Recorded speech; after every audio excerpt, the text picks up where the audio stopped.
जीना voice के नाजरीन अस्सलाम वालेकुम। मोअज़्ज़िज़ नाज़रीन इकराम, आज की वीडियो में हम आपको बताएंगे कि यजीद की मौत कैसे हुई। यजीद ने 3 सबसे बड़े गुनाह कौन से किए। आले रसूल सल्लल्लाहु अलैहि वसल्लम और इमाम हुसैन रज़ियल्लाहु ताला अन्हु को शहीद करने के बाद यजीद का क्या इंजाम हुआ। यजीद के बेटे ने उसकी सल्तनत लेने से इनकार क्यों किया। यजीद की कब्र कहाँ है, ये हम आपको आज की वीडियो में बताएंगे। इसीलिए ये जानने के लिए इस वीडियो को आखिर तक जरूर देखिए। नाज़रीन, यजीद बनु उमैया खानदान का दूसरा खलीफा था। हजरत अमीर मुआविया की वफात के बाद यजीद ने हुकूमत संभाली। यजीद के बदतरीन वाकयात में से सबसे बड़ा जुल्म वाकया करबला था, जिसकी वजह से यजीद लानती और गाली का दूसरा नाम बन गया। यजीद ने सबसे बड़ा जुल्म जो किया वो वाकया करबला था। यजीद के दौरे हुकूमत में यजीद के हुक्म से हजरत इमाम हुसैन अलैहिस्सलाम और उसके 72 साथियों को शहीद कर दिया गया। यजीद का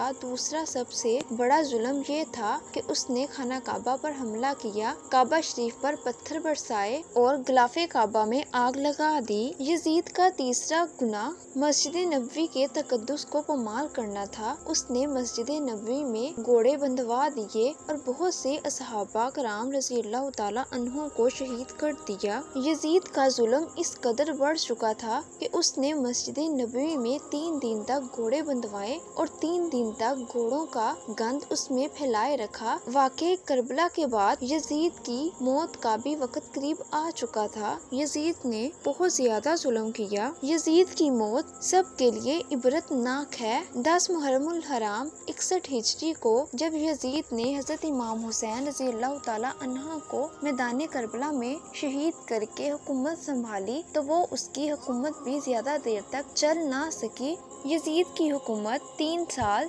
7 माह के बाद खत्म हो गई। 64 हिजरी 5 रबीउल अव्वल को उसकी हुकूमत का इख्तिताम हुआ और 39 साल की उम्र में यजीद का इंतकाल हो गया। यजीद के इंतकाल की 2 वजह बताई जाती हैं। पहली वजह ये है कि यजीद बहुत ज्यादा शराब पीता था, जिसकी वजह से उसको बीमारी लग गई थी कि उसके पेट और आंतें सिकुड़ गई थी। ये देखकर सारे हकीम बहुत ज्यादा परेशान थे कि ये कैसी बीमारी है कि पेट अंदर ही अंदर से खत्म हुए जा रहा है। उसकी आंतें सड़ने लगी थी। अगर पानी का एक भी कतरा हलक से उतरता तो वो कांटों की तरह चुभता। जब लोग उसको इस हालत में देखते तो उसके दरबार के लोग कहते कि इसने हुसैन इब्ने अली पर पानी बंद किया था, जिसकी सजा इस यजीद को मिल रही है।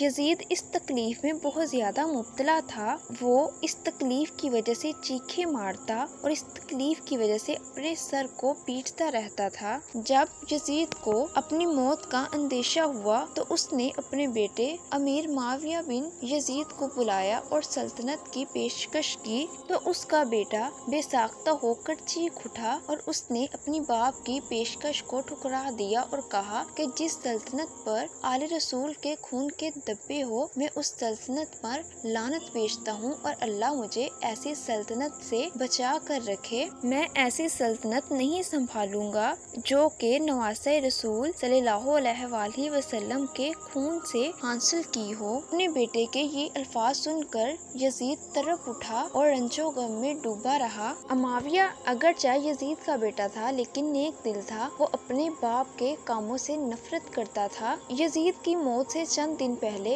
यजीद की आंतें सड़ गई, उसके पेट में कीड़े पड़ गए और उसके पेट से इतनी गंदी बदबू आती थी कि कोई भी उसके पास नहीं जाता था। यजीद को बहुत कीमती तरह के इत्र लगाए जाते थे लेकिन फिर भी बदबू खत्म नहीं होती थी। अगर कोई हकीम भी यजीद के पास जाता तो वो अपना नाक मुंह बांध कर जाता था, क्योंकि यजीद के जिस्म से बहुत गंदी बदबू आना शुरू हो गई थी और उसका पेट कीड़ों की ग़िज़ा बनता जा रहा था। खुदा का कहर उस यजीद पर पड़ रहा था। अगर पानी का एक कतरा भी वो हलक में बेचता तो वो कांटों की तरह चुभता और पानी के बगैर भी वो तड़पता रहता और पानी पी कर भी वो तड़पता रहता था और फिर इस बीमारी की वजह से वो शदीद दर्द में तड़पता रहता था और फिर एक दिन शदीद दर्द की वजह से उसकी मौत हो गई। उसकी लाश से बहुत ज्यादा गंदी बदबू आ रही थी। कोई भी शख्स उसके पास जाना पसंद नहीं कर रहा था। फिर उसको जैसे तैसे भी करके मुर्दे खाक कर दिया गया। और यजीद की मौत की दूसरी वजह ये बताई जाती है कि यजीद को शेरों का शिकार बहुत ज्यादा पसंद था और एक दिन वो जंगल में शेर का शिकार करने के लिए गया तो वहाँ पर एक ईसाई लड़की थी जो कि बहुत ज्यादा खूबसूरत थी। यजीद की नजर उस ईसाई लड़की पर पड़ गई। फिर वो दूसरे दिन भी गया और तीसरे दिन भी गया। उसने उस लड़की के बारे में तमाम रिसाई हासिल कर ली। फिर उससे कहा कि मैं अमीर शाम हूँ, अब जो भी हुकूमत चल रही है वो मेरी है। वो लड़की समझ गई क्योंकि वो जानती थी कि जिस भी शख्स की अब हुकूमत चल रही है उसने ही इमाम हुसैन अलैहिस्सलाम को शहीद किया है। उस लड़की ने कहा कि तुम अमीर शाम हो, तो यजीद ने कहा कि हाँ। उस लड़की ने कहा कि तुम यजीद इब्ने माविया हो, तो यजीद ने कहा कि हाँ। वो लड़की समझ गई कि इसी शख्स ने हजरत इमाम हुसैन अलैहिस्सलाम को शहीद किया है। उस लड़की ने कहा कि ठीक है, मुझे महल ले चलो, मैं तुम्हारे साथ महल जाने को तैयार हूँ, लेकिन एक शर्त है। यजीद ने कहा कि कौन सी? उस लड़की ने कहा कि तुम मुझे कल लेने के लिए आना, मैं तब तक जाने की तैयारी कर लेती हूँ। यजीद ने कहा ठीक है। जब यजीद अगले दिन शिकार पर आया और उस लड़की को लेकर जाने लगा तो उस लड़की ने खंजर छुपा लिया और जब यजीद घोड़े पर सवार हुआ और लड़की भी हो गई तो उस लड़की ने यजीद की पीठ के पीछे खंजर मारा, जिसकी वजह से यजीद घोड़े से नीचे गिर गया। उस लड़की ने फिर बड़ी चालाकी से उसकी पीठ पर दोबारा खंजर मारा। यजीद संभल ना सका। इस तरह उस लड़की ने कई दफा उस खंजर से यजीद पर वार किया, जिसकी वजह से यजीद की मौत हो गई। उसके बाद वो लड़की चली गई और यजीद की लाश कई दिनों तक वही रही और गलती सड़ती रही। यजीद के साथी उसको ढूंढते रहे और काफी दिनों के बाद यजीद की लाश उन्हें जब उस जगह पर पड़ी मिली तो उन्होंने एक गड्ढा खोदा और वहाँ पर यजीद को दफन कर दिया। और नाज़रीन, कहा जाता है कि आज भी जिस जगह पर यजीद की कब्र है उस जगह पर फैक्ट्री लगा दी गई है और कोई पता नहीं है कि यजीद की कब्र कहाँ पर वाक़या है। और नाज़रीन, इमाम हुसैन अलैहिस्सलाम का रोज़ा देखिए जो कि चमक रहा है और यजीद की कब्र के बारे में किसी को पता भी नहीं है, लेकिन इमाम हुसैन अलैहिस्सलाम का रोज़ा चमक रहा है, चमकता रहेगा। और नाज़रीन, अगर आपको ये वीडियो पसंद आई हो तो लाइक, शेयर और कमेंट्स करें और हमारे चैनल अजीना वॉइस को सब्सक्राइब करें।